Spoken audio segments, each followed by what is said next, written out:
You're listening to a spoiler-free episode of Microsodes. Check back next week for the extended version with spoilers. They wrote a great character, Right. But the actor was out of his mind in the best way. Definitely. Like I said, it made me feel a little unsettled. Yes.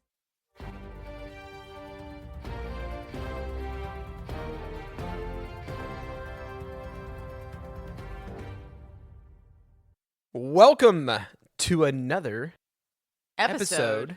of Microsodes. I'm one of your hosts, Bobby. And I'm the other host, Ashley. And as always, we have our special correspondent here with us, Stella.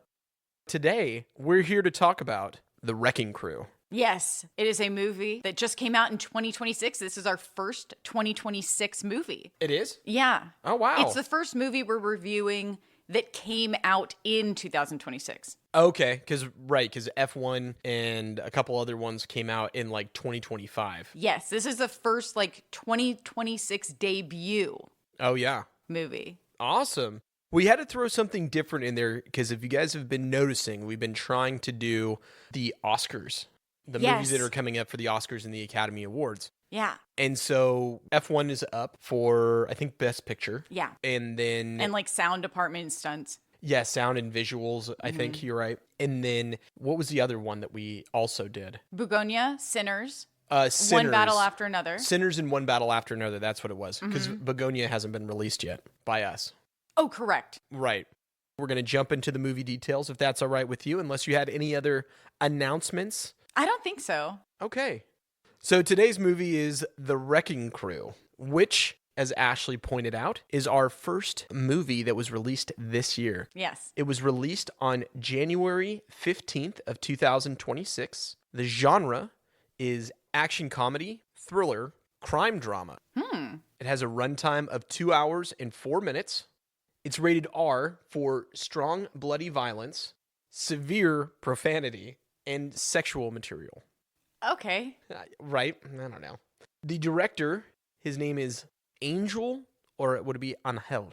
I think it's Angel. Okay. I'll try my best. So Angel Manuel Soto, and he was the son of a car salesman and a flight attendant. And he actually studied architecture and advertising before becoming a filmmaker. Wow. Wait, okay. The director, his parents were, one was a flight attendant and the other one was... A used car salesman. Okay, and then he was in architecture before he became a director? Architecture and marketing.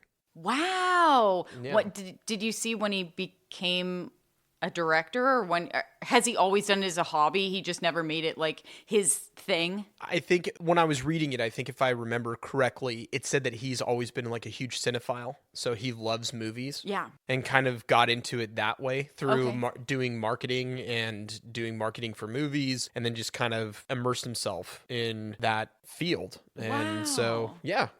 That's just an interesting fact for him. And currently, because this is an Amazon Prime original, the only platform that you can currently watch it on is Amazon Prime Video. Yeah, Prime Original. That is it. So there you go. Those are your movie details. Okay. So for Ashley's take on the movie. On the trailer. So for my take on the trailer, The Wrecking Crew, it's a little bit different than my other ones. Yeah, I don't know if this one was as nuanced as some of the other movies that we've seen previews for. Yeah, I wrote this one a little bit differently than the other ones that I've done. Okay. Get ready for the tentpole of the season. Hawaii Five-0 meets Fast and the Furious in this action comedy starring Jason Momoa and Dave Bautista. When two brothers team up to find justice for their father's murder, they realize it might be more difficult than expected. That's it. That End was of fantastic. That was like Two Brothers. That reminded me of the Rick and Morty Two Brothers. Which, by the way, if you guys want to go out there and see it, you can take a look at it. Ashley did a great job on a little YouTube short. Oh, yeah. Two brothers. Two brothers. When When these brothers see aliens with tomato laser guns, they don't know what to do. Or do they? Hi-ya!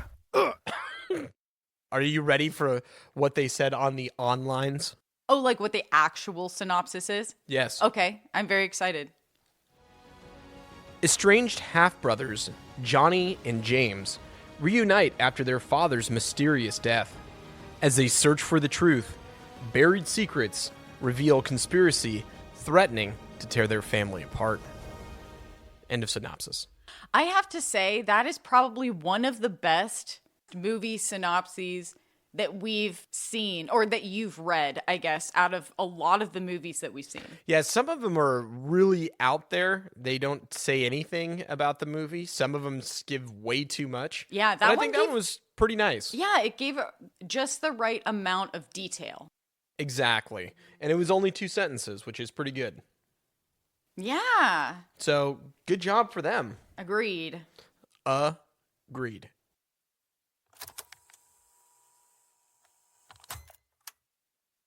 So, let's jump into movie facts. I got my parachute. I'm ready to jump in. Okay, here's my first movie fact. Despite being set in Hawaii, some of the filming was done in New Zealand to accommodate tax incentives and lower production labor costs. Most exterior scenes were shot in Hawaii, though. Oh, that's pretty cool. Yeah. That's really nice. I like that it kind of splits it up. I mean, some of the stuff that they get from Lord of the Rings looks like it could be out of Hawaii and stuff like that, too. So, and is that in New Zealand? Mm-hmm. Oh, wow. Okay. So for my first movie fact, we have to talk about the 2 action stars. Okay. Mr. Momoa himself and Mr. Bautista. Himself. So Jason Momoa was actually considered for the role of Drax the Destroyer in Guardians of the Galaxy. Okay.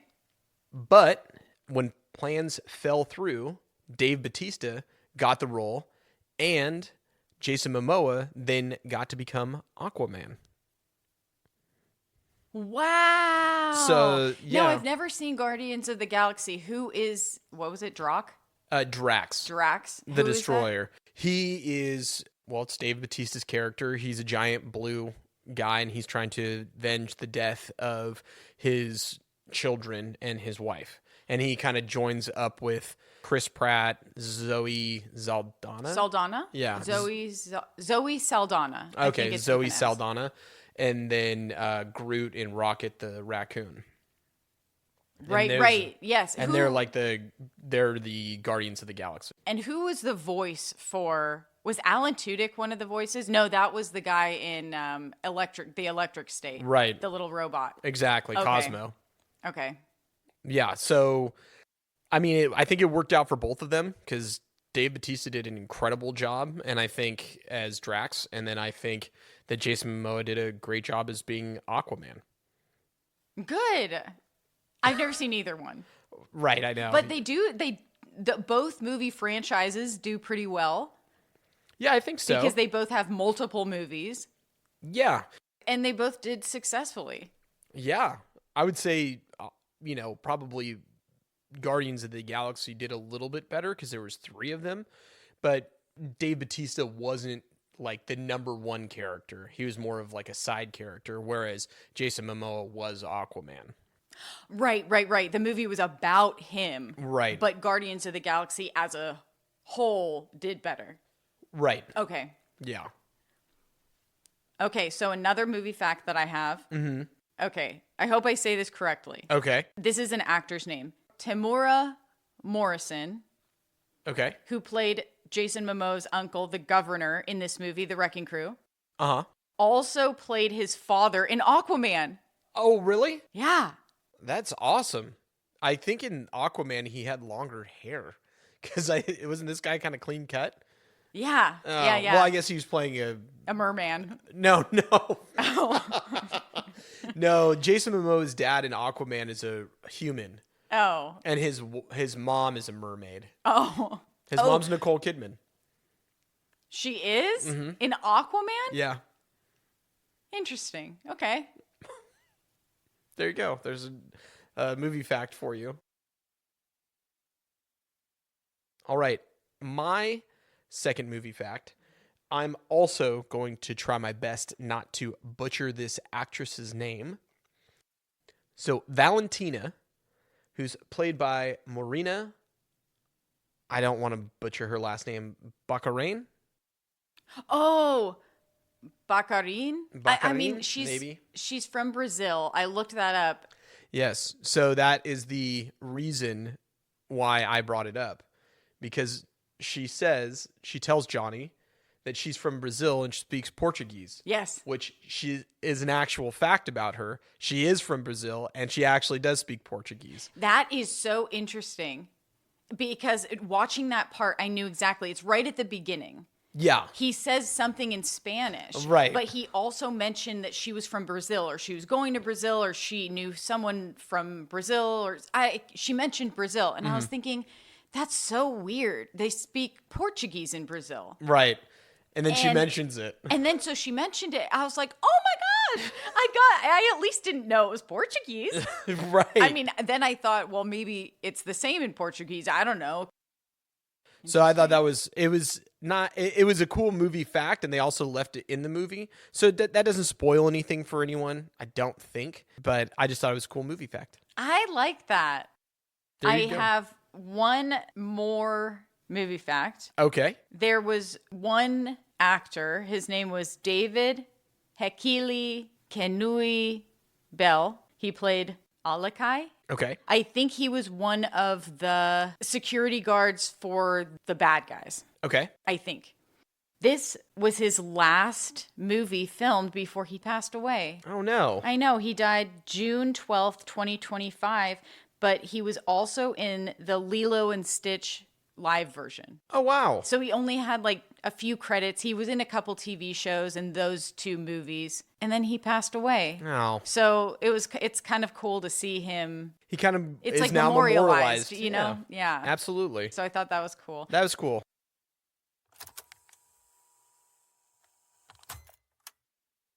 All right. Well, let's get into the review for The Wrecking Crew. So for story, I had that it was pretty straightforward and predictable.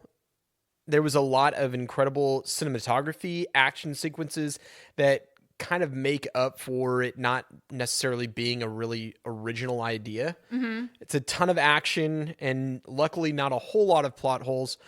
But outside of a couple tiny plot holes, I gave it a pretty solid C+/B- for the story. Okay. I would agree. I'd say between B and B- for me. Yeah. It was similar to a TV movie where everything is very similar. It's like cookie cutter. This is the plot. This is how it goes. Yeah. You know what's going to happen. Right. And this one, again, it's still in that cookie cutter, but it was different. It was like a little bit different. It was more of a buddy comedy. And I feel like that's so necessary right now, only because, I don't know, like Playdate was good. It was fine. But other than... Oh, I'm so sorry. I mean like a buddy comedy for guys. Right. Mm-hmm. Only because there's action. Yeah. There's horror and thriller. Right. And then comedy, but comedy could be romantic comedy or like a comedy like Bridesmaids. Yeah. And other than that, I don't know if there are a lot of male-oriented buddy comedy movies. They're definitely in the past. Yeah, they're definitely not as prevalent as like romantic comedies. As they used to be, for sure. Like, you know, you had True Lies or, you know, Twins or a bunch of other things like that when we were growing up. So there was a bunch of, you know, Beverly Hills Cop or Lethal Weapon with Danny Glover and Mel Gibson. So there was a lot of, and that was a whole movie franchise. I think they made 4 of those movies. In one of the reviews that I read, someone said something about Lethal Weapon. Yeah, like Riggs and Murtaugh. I think that's what their names are. And so, yeah, there used to be a lot more. And then I think they kind of switched over a little bit to more leading men and leading women roles. Right. And so, you know, I think when you have such success with a movie like The Heat, that's a perfect female buddy comedy role, right? Sometimes you just need a little bit of things exploding and laughing and just to get away from some of the more serious things that are out there, like you're talking about, like Hamnet or Begonia or something else like that. Yes, or One Battle After Another. You're right. And I mean, even F1, it's a racing movie, but it's very serious. It's like a serious racing movie. It's not something you can just go and like laugh with your friend. Right. So I think that's the fact that it exists is a plus for me. Yeah, and I guess you're right. Like Playdate, them having a good time together, that was pretty good. Yeah, I really like that. Yeah. So I will say, going right into acting, I agree with you. They had Jason Momoa and Dave Bautista had great chemistry, although I did write down, it seems like Jason Momoa is kind of being typecast these days. Well, it seems like Dave Bautista is kind of growing into a John Cena kind of character actor in his roles. Their chemistry is great, and I think all the other ancillary actors and characters played their parts really well. Stephen Root, who is the guy who's the head detective, yes, and he's been in Office Space and everything else, he did a great job. Jacob Batalon, if I did a terrible job destroying your name, I apologize, but he was the one who played Pika. Oh yeah, he did an awesome job. I thought he was so funny. And he was really good with the comedic relief, bringing it in sometimes when things were getting a little heavy. Yeah. And I said, overall, I thought everyone did a really good job. I completely agree. And all of the acting was great. Yes. I don't think anyone felt like they were overacting or underacting or the wrong person cast for the part. You know what I mean? Yeah, there's that one guy who made me feel a little unsettled. Oh, I wrote about him. Okay, good. Okay. Okay, so, I'm excited to hear this. Because that guy made me feel a little weird. Yes. Okay, so I wrote that there's a standout actor, and I think you'll agree with me. His real name is Miyavi, and he played Nakamura. He was part of the bad guys. I can't tell you how perfectly cast he was. He exuded his character, I think, even more than the lines did. They wrote a great character, right? But the actor was out of his mind in the best way. Definitely. Like I said, it made me feel a little unsettled. Yes. And so just like how close he would get to people. Yeah. And the way that he was treating people and just his overall demeanor, and he could be chill one second and then crazy the next. Yes. Yeah, he did an incredible job. And he had the best highs, the best lows. Anyway, so what I did. Literally. Exactly.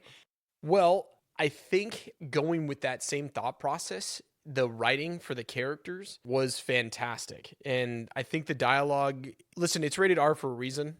And when they say a lot of profanity, they mean a lot of profanity in this movie. I think I noticed that there was a lot of profanity while I was watching it, but I didn't remember it when I was writing my review. Yeah, there was a lot of reviews online about it already. I did see that. And then I was trying to think about it because there's even a line in it where Jason Momoa says to Pika, "Wow, you cuss a lot, man." Oh. And so I don't know if that was more improv from the actors, but it definitely, there's a lot of cursing. So just be forewarned in the writing and dialogue. But I thought overall, the story moved pretty quickly. Yeah. I didn't think that there was a whole lot of dead spots, and the action sequences were awesome. Mm-hmm. So I would say that the writing and dialogue, they did a pretty good job, because maybe some of the improv improved the chemistry for people. Yeah. But yeah, I just thought overall it was pretty well done. I completely agree. For writing and dialogue, I didn't have notes. I mean, I guess I'd say it's not that I had no notes, like it was 5 stars. It was just I didn't write anything because I didn't remember what to say.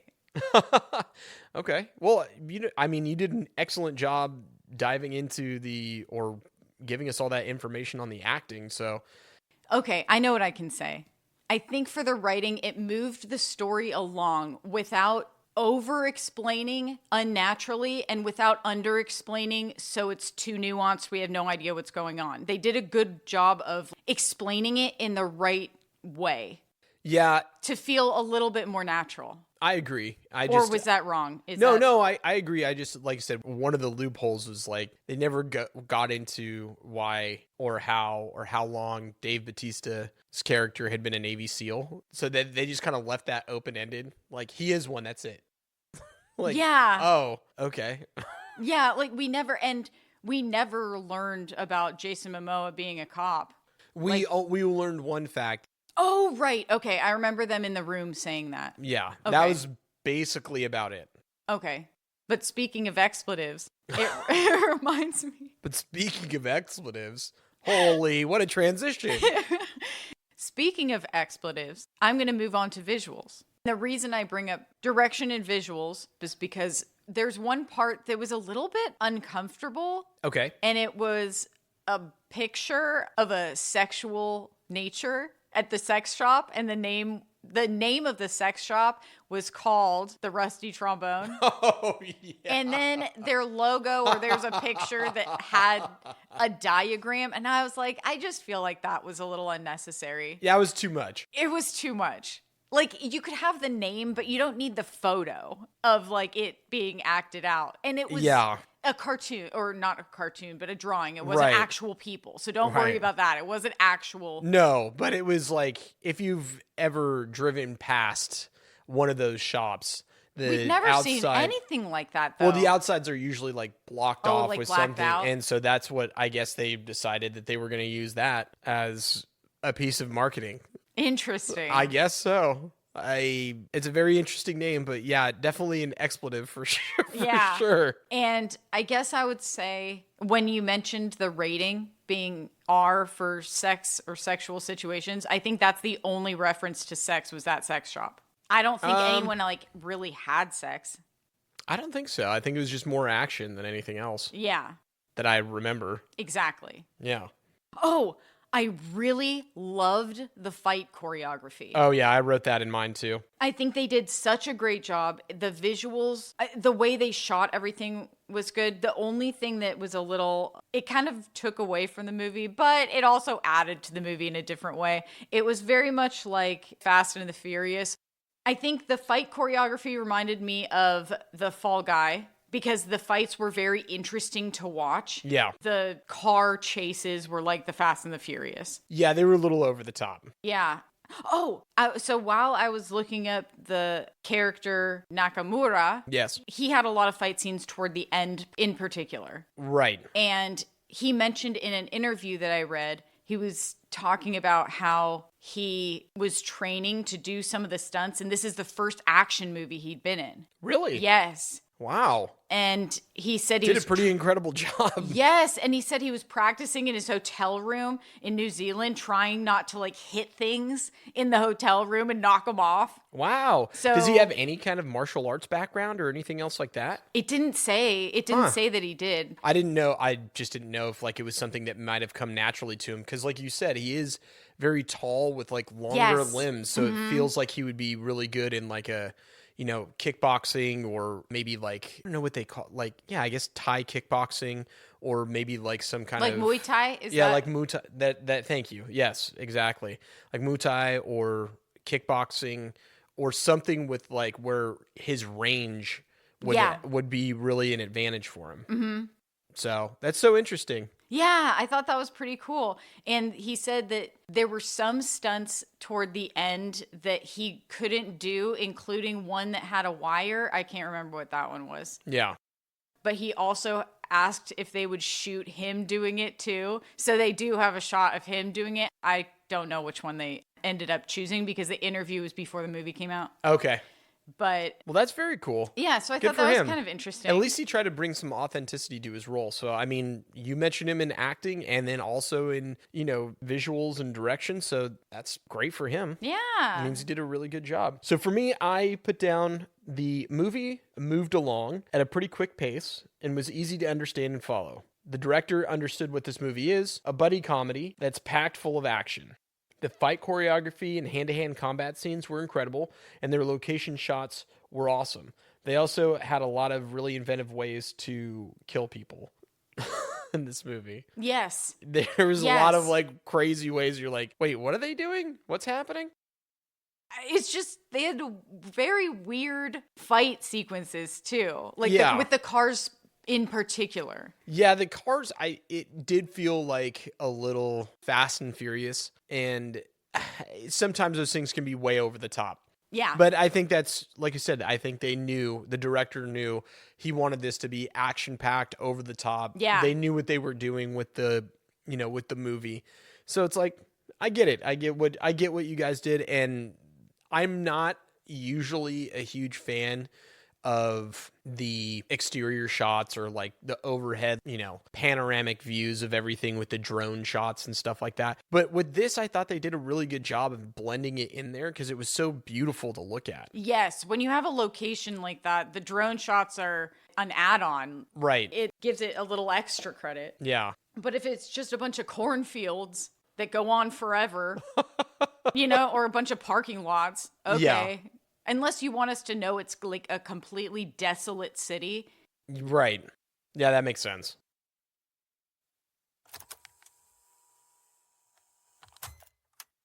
So for my overall score, here we go. I gave The Wrecking Crew a 4.1. Wow. Very cool. Mm-hmm.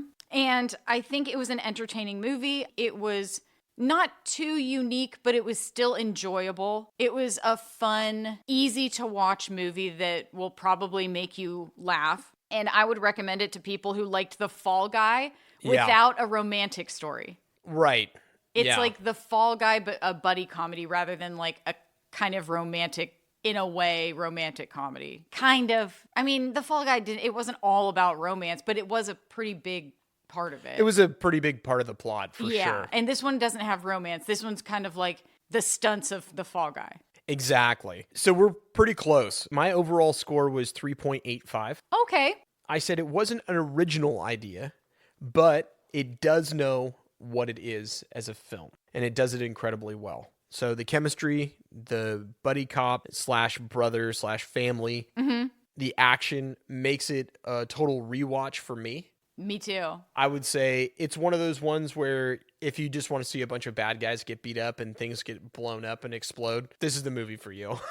Yeah, exactly. And like I said, it's not a terribly original idea, but they knew what they wanted to do with it. Yeah. And I think that they did it very well. They had a very clear vision. I agree. As to what they wanted. Everyone was very well cast. Yeah. And it was fun. It was just fun to watch. I agree. And like I said, maybe we'll watch it again one of these days when, around the 4th of July or something like that. Mm-hmm. And they used the music kind of similar to the music in The Fall Guy. Not the same music, but in the same way. Yeah, it definitely helped the story as it was moving along. Mm-hmm. Yeah, for this director, I think he did a really good job. I agree. Well, awesome. I like that. I like when our reviews are kind of close. Yeah, me too. Okay, ready to read some reviews? Oh, yeah.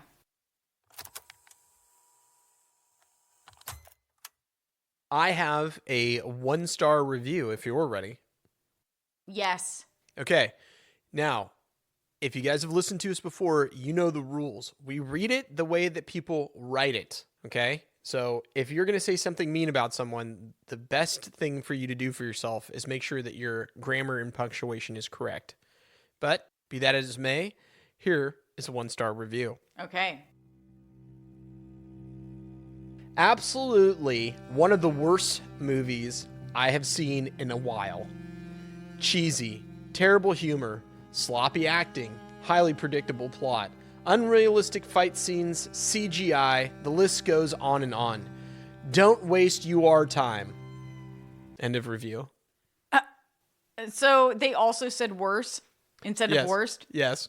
And Y-O-U-R-E. Instead of? Y-O-U-R. What was the sentence? Oh, don't waste your time. Oh my gosh. I mean, no one makes that mistake. I guess they did.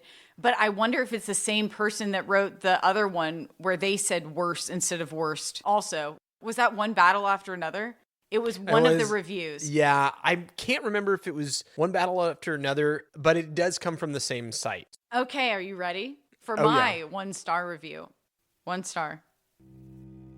Constant profanity and disordered behavior.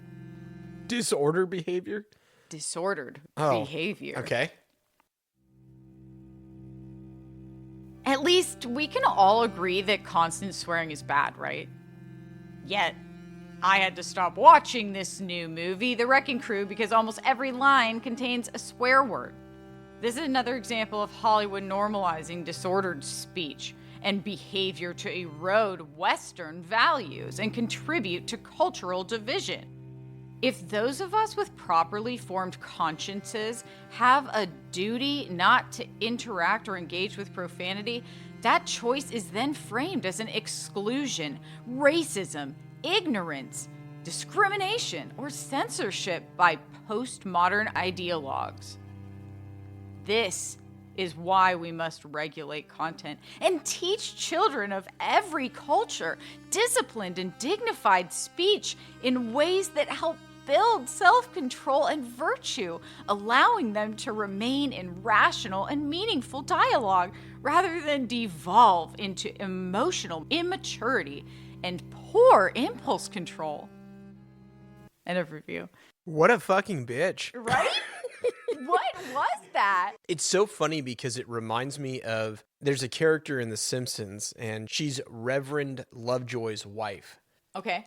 And anytime something goes on, she screams, "What about the children? Someone please think of the children." That's what that reminds me of. That's exactly. Like, what is going on? What are you talking about? It sounds like they wrote that with a quill and Yes. a dab of ink, and they wrote the Declaration of Independence. Like, come on. I agree.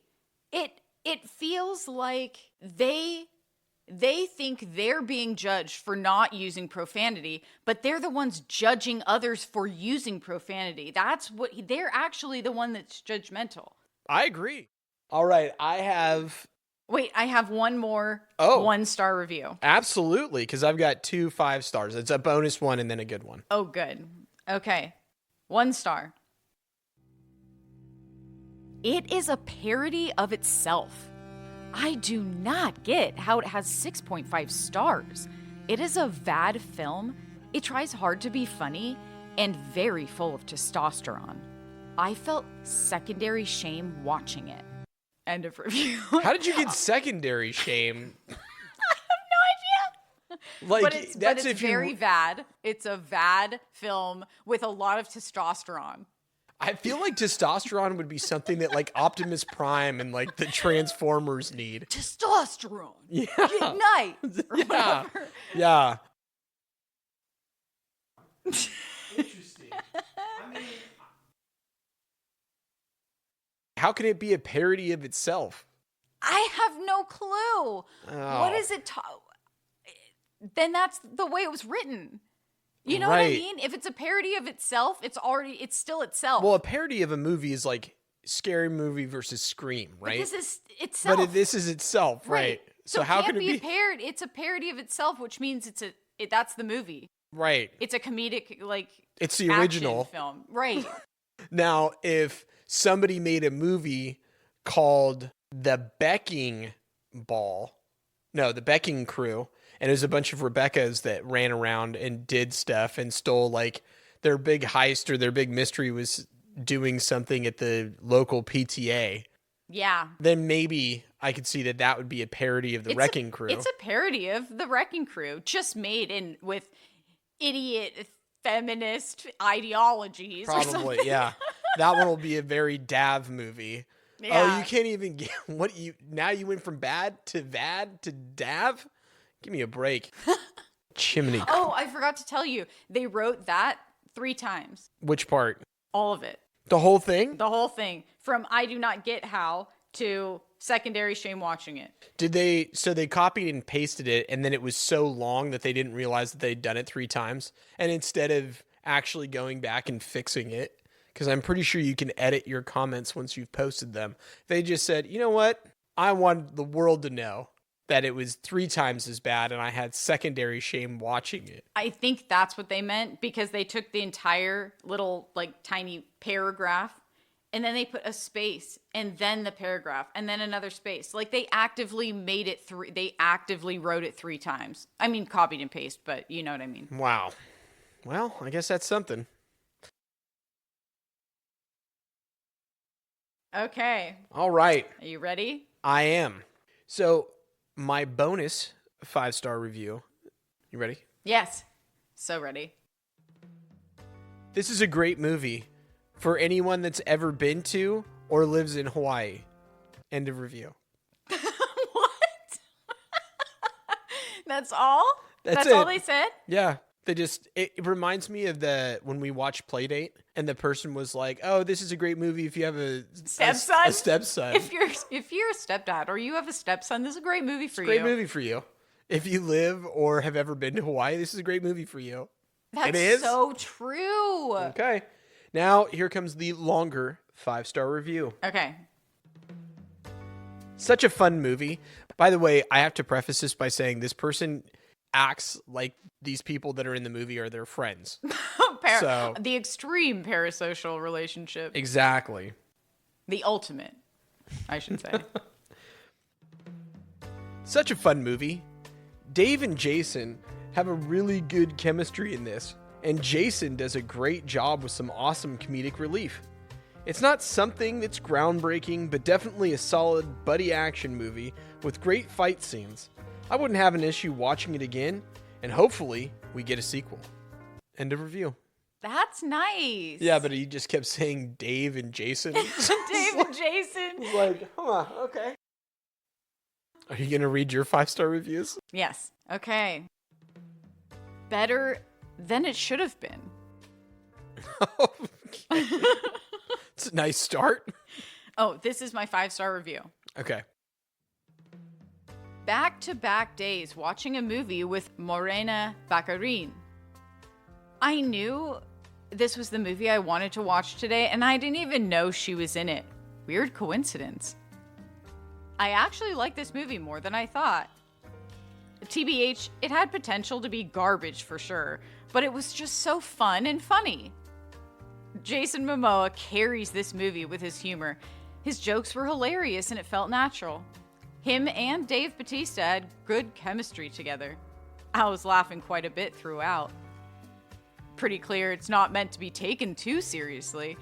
I had this rated a little higher on my 1 to 100 scale, but there is a chase scene that was just ridiculously silly, and it brought it down for me. And this movie did have a lot of silliness in it, but it was appropriately silly. And that chase scene was just way over the top for my liking. I had fun watching this for sure. Good buddy comedy. 67 out of 100. End of review. Okay. I guess it wasn't a 5-star, it was a 7-star. Is a 6.7 star. I know, but they don't have points, but he rated it 7 out of 10 on IMDb. Okay. It was just interesting. Just so interesting to me that his scale is 1 to 100. I mean, that's pretty. I know. That's pretty tough, Out man. of nowhere. I had this rated a little higher on my 1 to 100 scale. It's like, wait, no one knows your 100. Where is this scale? Yeah, and which is 1 good and 100's bad, or is it the opposite way? Yeah, no one knows your scale. Yeah. Well, okay. I guess there you go. Okay, so that was, I think, the most honest review that I found. But I should read a 5-star, right? I probably. I mean, you can if you want. You gave us a bunch of 1 stars. Okay, here's my actual 10 out of 10, 5-star. Okay. Absolutely friggin' awesome. I like where this is already starting off. I do too. This movie was a pure action. David Bautista and Jason Momoa make a fantastic, likable pair. The movie was non-stop action and the fight scenes were incredible. I would recommend this movie to any action-adventure fan, and it will be hard-pressed for another movie to be this good this year. I hope to see a sequel in the future, and my congratulations to all the actors and actresses. Morena Baccarin is a phenomenal actress, and she knocked it out of the park in this movie as well. The driving sequence and her banter with Jason was very entertaining. Let's not forget to mention that she was so hot driving that minivan. End of review. I mean, good for you, sir. I really liked where it ended. Yeah, good for you, sir. Well played. Oh, that's nice. Yeah, I thought that one would be fun. That was a very, very good one to end it on. I should have read that one earlier. No, I think that everybody, for the most part, had kind of the same reaction. I mean, obviously, there's people out there that didn't like it, but it's just a pretty solid action buddy comedy movie with lots of laughs and a lot of action. Yeah, I think it's worth a watch. Yeah, totally. I would recommend it. Absolutely. Even if you watch it once. Like, this also isn't a movie where if you watch it more than once, you'll be irritated. It's right. it's like a fine movie. You could play it anytime. Yeah. Everybody kind of came to the same conclusion. Good action comedy, buddy comedy movie. Mm-hmm. Lots of action, lots of hilarity. And yeah, good for at least one watch. Agreed. According to most people. Agreed. Yes. Awesome. Well, thank you guys very much for tuning in to another Microsode. It's always nice to chat with you. Yeah, we hope that you guys are having an awesome week or weekend whenever you get to hear this. Yes. Day, night, or afternoon. There you go. What was that from? Truman Show? Yeah. Yeah. Mm-hmm. If I don't see you, have a good morning, good evening, and good night, or something like that. Yeah. Something along those lines. Well, thank you guys very much for listening, and we will see you on the next Microsode.